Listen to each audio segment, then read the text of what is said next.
Boa noite a todos, sejam bem-vindos mais uma vez à nossa casa, nesta noite. O tema para hoje é a parentela corporal e a parentela espiritual, que está no Evangelho segundo o Espiritismo.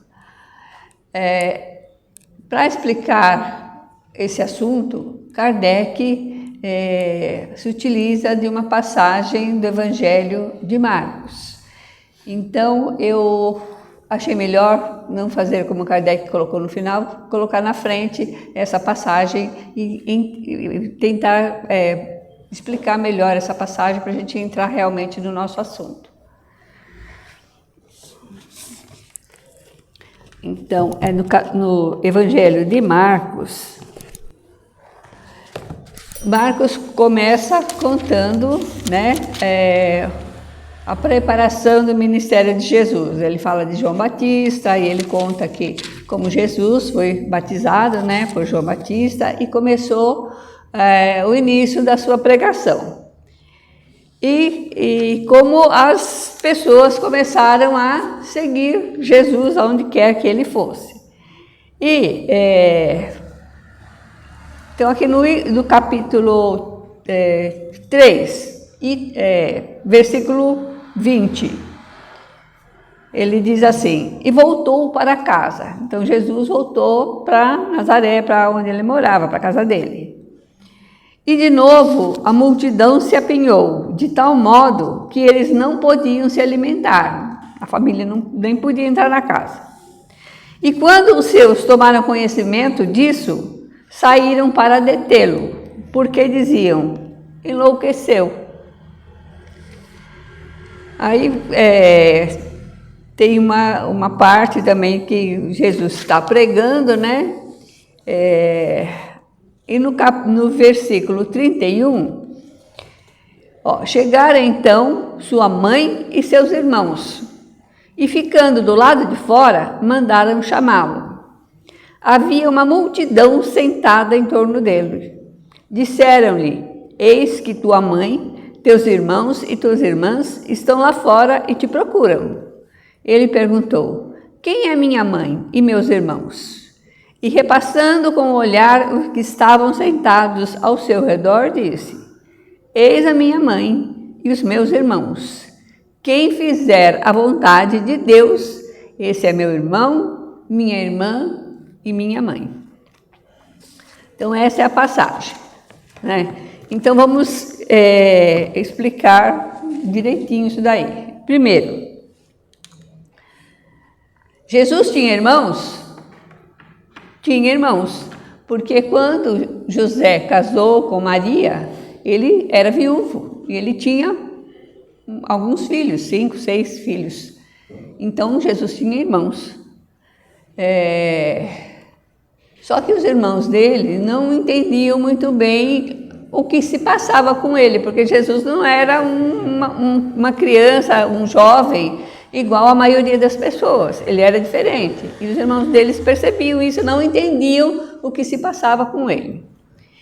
E principalmente quando ele começou a sua pregação, então, que começou a falar coisas diferentes, eles não acreditavam, Porque ele dizia: hoje se cumpriu a profecia. Aí eles falavam: tá doido, Meu irmão, não é isso que ele está falando. Não entenderam. E os irmãos dele disseram: ele enlouqueceu, perdeu o juízo. E eles pretendiam pegar até jogar ele num barranco lá, diz a história. E vieram, então, procurar Jesus. E falaram, os que estavam perto deles falaram: sua mãe está aí, seus irmãos estão, suas irmãs, eles vieram atrás de você. Aí ele falou assim: esses que estão aqui do meu lado, esses são meus irmãos, minhas irmãs e minha mãe. Agora vamos entender por que Jesus disse isso. Primeiro, Jesus está renegando a mãe dele? De jeito nenhum. Em outras passagens a gente percebe o amor que ele tinha pela mãe dele. Ao contrário dos irmãos, a mãe de Jesus, Maria, era um espírito assim, iluminado, uma pessoa de todas as mulheres do planeta Terra, a que foi escolhida para receber, né, dar o corpo físico ao governador do planeta. Então era um espírito muito elevado e possivelmente ela não, encarnada ali na hora, ela não percebia o que estava acontecendo com ele, mas como espírito ela tinha pleno conhecimento. Então, não é isso. Jesus aproveitou o momento para realmente explicar a diferença entre uma família espiritual e uma família corporal, né? Ele disse, os verdadeiros irmãos são esses que estão aqui. Por quê? Porque eles fazem a vontade do Pai. Eles estão pensando como eu, eles querem a mesma coisa que eu. Então, Kardec utiliza essa passagem de Marcos para exemplificar a parentela corporal e a parentela espiritual. Então, ele diz que existem dois tipos de parentela, de família, a espiritual e a corporal. Então, ele começa assim, os laços de sangue não criam forçosamente os liames entre os espíritos, quer dizer, os laços de sangue não vão fazer os espíritos se ligarem entre si, muito pelo contrário. O corpo procede do corpo, então o que é que os pais dão para os filhos? A parte genética, a parte física. E eles podem auxiliar o desenvolvimento do filho também com a educação, ensinando o que é melhor, facilitando o desenvolvimento intelectual e moral, mas os pais realmente só dão a parte física. Então, os que encarnam muitas vezes numa família, pode ser que não, espiritualmente não pertençam àquela família. Por quê? Como é que se forma a família espiritual? A família espiritual se formam por pessoas que pensam da mesma maneira, que sentem da mesma maneira, que agem da mesma maneira, como no exemplo de Jesus com aquelas pessoas que estavam ali do seu lado. Pode ser que, às vezes, numa família, encarnem pessoas simpáticas, então são aquelas famílias que as pessoas se amam, se respeitam, se gostam, tudo aquela família de propaganda de margarina. Tudo ótimo, mas a maioria das vezes não é o que ocorre, né? Muitas vezes nós temos na mesma família pessoas que realmente não se combinam de jeito nenhum, né? Pessoas que afastadas espiritualmente, pessoas que não falam a mesma língua, né? Pessoas que sentem de maneira diferente. E quando isso acontece, que há esse tipo de desentendimento, isso já serve também como provação para aqueles espíritos, né? Que não estão se encaixando ali, e eles vêm justamente na mesma família para aprender a se harmonizar, né? Então, importante, não são os da consanguinidade, ou seja, os laços de sangue, os verdadeiros laços de família, e sim os da simpatia e da comunhão de ideia, os quais prendem os espíritos antes, durante e depois das encarnações. Então, os laços familiares espirituais, eles são formados pelo espírito, né? Já na espiritualidade, antes da encarnação, durante a encarnação e depois da encarnação. Eles permanecem, né? Como eles se baseiam nas simpatias dos espíritos, eles permanecem, né? Segue-se que dois seres nascidos de pais diferentes podem ser mais irmãos pelo espírito do que se o fossem pelo sangue. Podem então atrair-se, buscar-se, sentir prazer quando juntos, ao passo que dois irmãos consanguíneos podem repelir-se conforme se observa todos os dias. Então, a gente conhece muitos exemplos assim, né? Pessoas que não se conheciam, né? De repente é um vizinho, que você tem aquela ligação com aquela pessoa incrível, falam, entendem pelo pensamento, ou alguém que trabalha com você, ou de repente uma pessoa mais velha ou mais nova que chega não sei da onde, e aí as coisas se encaixam, né? Ou seja, aí é um elemento de uma família espiritual, que se encontram, que se procuram, que querem ficar juntos, porque eles têm os mesmos objetivos, eles têm o mesmo pensamento, eles querem fazer as mesmas coisas. E ao contrário, também tem aqueles irmãos, filhos do mesmo pai e da mesma mãe. A gente vê até casos de gêmeos, né, que se repelem, que não se suportam, não querem nem saber um do outro, um pensa uma coisa, outro é completamente diverso. Então, nesse caso, aí existe só um laço de sangue mesmo. E o laço de sangue, como é uma coisa material, acaba se desmanchando conforme a vida vai correndo, né? E só o Espiritismo é que pode explicar isso. Como você tem mais afinidade com uma pessoa que você nunca viu na vida, encontra de repente, e aquele que é seu irmão, que nasceu às vezes até gêmeos, e você não se entende com aquele, qual é a explicação? A explicação é a que o Espiritismo nos dá, as encarnações passadas. Então, aquele que se ligou já imediatamente, já de chegar perto da pessoa, já sente um bem-estar, esse já viveram antes, já trabalharam antes, já fizeram coisas antes, né? Já passaram por muitas coisas antes e permanecem ligados e vão continuar ligados pela eternidade. Aquele que apenas nasceu eventualmente na mesma família não tem ligação nenhuma, porque muitas vezes, olha só, então há duas espécies de famílias, as famílias pelos laços espirituais e as famílias pelos laços corporais. As primeiras, duráveis, né, pelos laços espirituais, se fortalecem pela purificação, né, os espíritos vão se purificando e vão se entendendo cada vez melhor e se perpetuam no mundo dos espíritos, através das várias migrações da alma. E se extinguem as segundas, né, que as famílias pelos laços corporais são frágeis como a matéria. Então, elas foram feitas pela matéria e são frágeis como a matéria.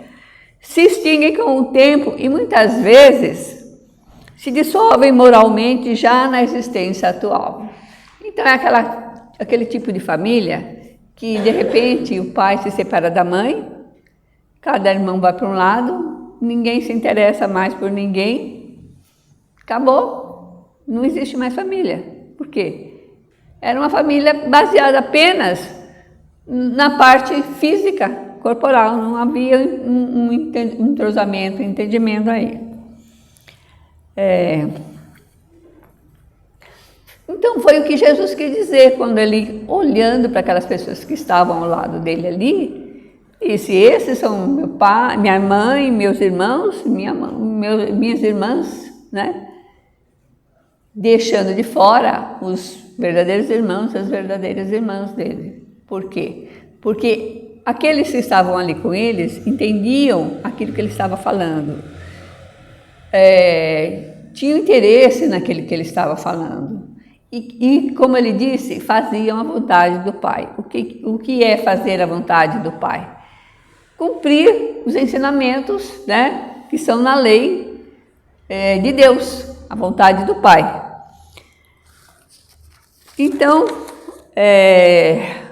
o Kardec diz aqui assim: a hostilidade que lhe moviam seus irmãos se acha claramente expressa com a narração de São Marcos, que diz terem eles o propósito de se apoderarem do Mestre sobre o pretexto de que esse perdera o juízo.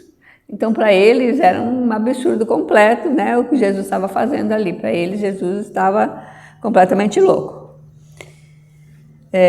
Informado da chegada deles, conhecendo os sentimentos que eles nutriam, quer dizer, eles tinham inveja, tinham ciúmes, né? Tudo isso que os irmãos muitas vezes têm dos outros irmãos.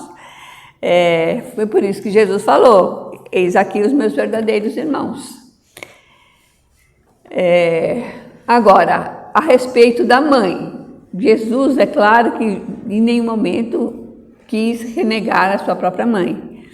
Porque em muitas outras passagens a gente percebe o carinho, o amor com que ele tratava a mãe, né? E nós sabemos que a mãe de Jesus, que é a nossa mãe espiritual, é um espírito absolutamente iluminado e não cabia naquilo que Jesus quis dizer. Jesus apenas aproveitou a situação para dar um exemplo do que eu acabei de dizer, que existem dois tipos de família. Uma família baseada nos laços de sangue, que são instáveis como a matéria, e elas acabam se dissolvendo com o tempo na própria terra, e as famílias por laços espirituais, que são aquelas pessoas que já têm uma convivência, que pensam da mesma maneira, que tem os mesmos propósitos. Essas são as nossas famílias espirituais. Então, mesmo com a gente, quantos de nós, né, em casa, muitas vezes não conseguem nem fazer um evangelho no lar com a família, porque ninguém na família quer saber de fazer evangelho, né? E aí a gente vem aqui para o centro e a gente trabalha, a gente se relaciona, a gente faz as coisas de uma maneira muito mais efetiva do que aquilo que a gente faz lá em casa com as nossas famílias. Não é um exemplo de família espiritual? Porque, na verdade, nós todos aqui somos da mesma família espiritual, né? Muitos de nós pedimos para vir nesse contexto, para estar aqui, para trabalhar, para se engajar nesse tipo de trabalho a serviço de Jesus. A maioria de nós. Então, essa é a nossa família. E aqueles que estão em casa, muitas vezes, que não entendem o nosso comportamento, muitas vezes, para eles não faz sentido a gente, por exemplo, fazer um evangelho no lar, né? Então, esses ainda não chegaram ao entendimento que a gente tem. A gente tem que desprezar? Não. A gente vai ajudar com que eles, quem sabe, um dia cheguem a pensar como a gente, né? A sentir como a gente, a agir da maneira que nós agimos, que nós achamos que é o certo, né? Então, é muito fácil a gente encontrar, a gente percebe quando a gente encontra aquele ser, né, que mesmo que a gente não tenha conhecido antes, às vezes a gente se cruza num lugar público, de repente, sem nenhum aviso prévio, assim, e realmente ali a gente percebe que ali existem laços fortes, né? E fortes e indissolúveis, porque são essas pessoas que fazem parte da nossa família espiritual, aquela família, aquelas pessoas com as quais nós já convivemos anteriormente, nós construímos coisas anteriormente. E a gente procura estar perto dessas pessoas porque a gente se sente bem perto dessas pessoas. E a gente sabe que depois que a gente desencarnar no mundo espiritual, a gente vai continuar trabalhando da mesma maneira, vai continuar se relacionando da mesma maneira, e assim vai. Encarnação após encarnação, esses laços vão se fortalecendo, porque esses laços se baseiam no espírito e não apenas na matéria, né? A matéria é passageira. As famílias formadas apenas pela matéria se dissolvem. As famílias espirituais, elas permanecem para sempre.